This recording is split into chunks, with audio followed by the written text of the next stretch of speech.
Hi, I'm Stefan and I'm demisexual.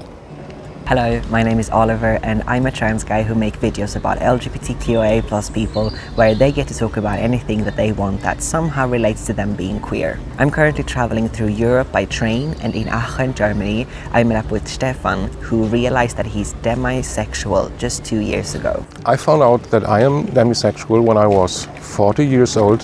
This was a kind of critical time for me because I changed my job and my mother died, and there was a lot of emotional struggle in every way, actually. In this critical time, I met a woman who showed a very clear interest in me that was clearly sexual. And on this point, I was single for about 10 years. And it was kind of disgusting to me. It was always kind of. At this moment, after 10 years of being single and not interacting on this way with anyone, I asked myself, why is this so strange to me? And why can't I just say yes to something that's so clear and so friendly and welcoming? Why didn't I do it? And it was kind of frustrating. And I just Googled the sentence, why do I don't want to have sex? And that was the point where Google sent me the word demisexual. And I thought, that's me. That's actually me. And it was kind of frightening, but also relief to have a word for something that you feel but wasn't able to pronounce it in which way ever. Because until this point, I thought about me as just a regular cis-het guy who has some struggles interacting with other people in having romance or sex or all these kind of things. And there was this word, and I Googled further and further. I found asexuality, I found aromanticism, and all the micro labels. And the more I read, the more I was able to find my whole behavior in sexual or romantic ways. Demisexuality is on the the asexual spectrum. Demisexuality means that you are halfway between allosexual and asexual. It's in the middle. And allosexual means, of course, people who have a regular sexual attraction to other people. And asexual means you have no to little sexual attraction to other people at all. Demisexuality means that you don't feel sexual attractions to other people at all, but you are able to develop these feelings when you are able to form a deep, meaningful bonding to another person. And for me, it meant that I have to be in a relationship for some time before I'm able to get into these kind of actions. The problem is that people don't really understand demisexuality, even if you explain it to them. The thing about demisexuality is that if you go out to someone, tell him that you are demisexual and you explain what it means, most people will not understand the difference between to choose not to have sex with another person or just to not feel sexual attraction. So if you tell someone, they will say, that's just normal, that's not a sexual orientation, that's actually nothing, everyone should feel this way, but it's just not like that. It's not feeling it at all. And when you get in some kind of interactions, it's kind of weird and frightening in some way. And that means coming out to someone is like always, but actually every asexual has this problem. You have to come out with a 15 minutes PowerPoint presentation. It's like the common meme about asexuality. And people will not believe you. You're a liar. You want to be a little snowflake or something.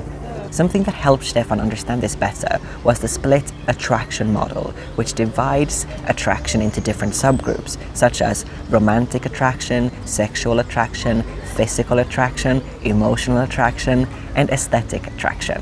What helped me a lot was the split attraction model.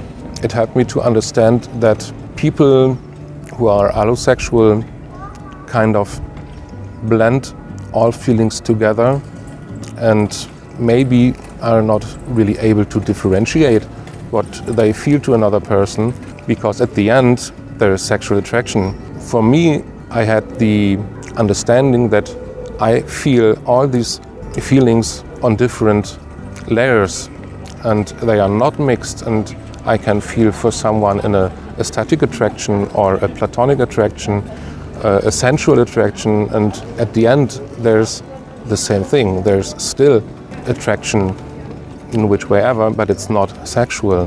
There is of course a differentiation between sexual attraction and romantic attraction.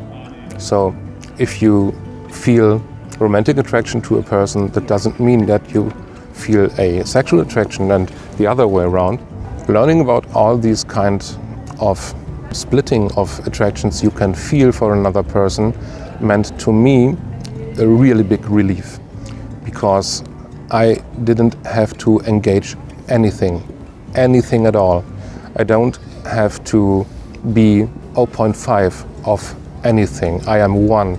That's something I learned mainly from aromantic people, that you are one person and you don't have to be 0.5 of something.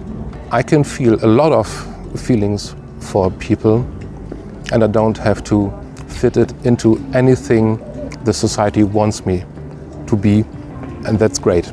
Stefan has had a hard time becoming a part of the queer community. Connecting to the queer community was kind of hard. If you feel most of your time like this really regular dude, and you don't have any outer signs that you can passively communicate to people. There was a lot of gatekeeping from someone who looks like me or behaves like me, perhaps. But the asexual community made it really easy to me, because you're welcome even if you're wondering if you're asexual. And there were lots of open-minded people who helped me figuring out things. But trying to connect in the first few months of trying to figure out what's going on inside me, it was really kind of hard, because the language is very exclusive and you have to learn a lot about new vocabulary to understand what other people are talking or writing about on their blogs or Wikimedia sites or something. I feel well among other queer people. It's like come as you are, and I really, really like this. But I'm also a little bit, well, kind of afraid, because if you are only demisexual, are you queer enough? And I think not only me is feeling this way, a lot of aces feel left out, and that's a shame, actually. It makes me both sad and angry that we as a queer community make other queer people feel excluded from the community. Stefan also wants to talk a little bit about another struggle that he has. When I was a kid, I got raised by my mom and my grandmom, and I had my sister. And these three women were my base of raising. There was no father. All I learned about being a man is that they are bad and they are pigs or something, and that's what I learned about being a man. And I self am a man, or I will be one, and when I will be one, will I be a pig, or do I have to be a pig? That was kind of hard, because I wasn't allowed to become a man, even though I felt as a man. Then he grew up and this struggle came back. When I was like 18 or my early 20s, I always had to hear sentences like, "You are the woman in our relationship."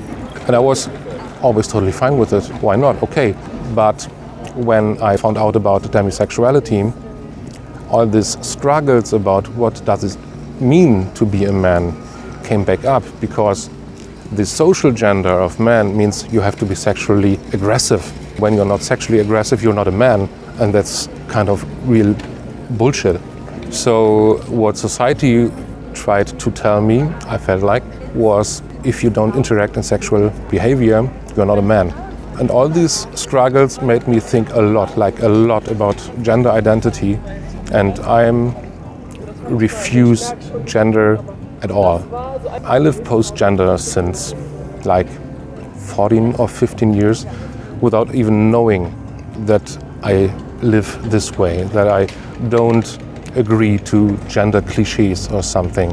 And this is also the message that Stefan wants to end the video on. I'm here to say that you don't have to fit into any cliches, gender cliches someone established like hundreds of years ago. You just have to be yourself, and you don't have to fit anything. The world needs more people who think outside this box.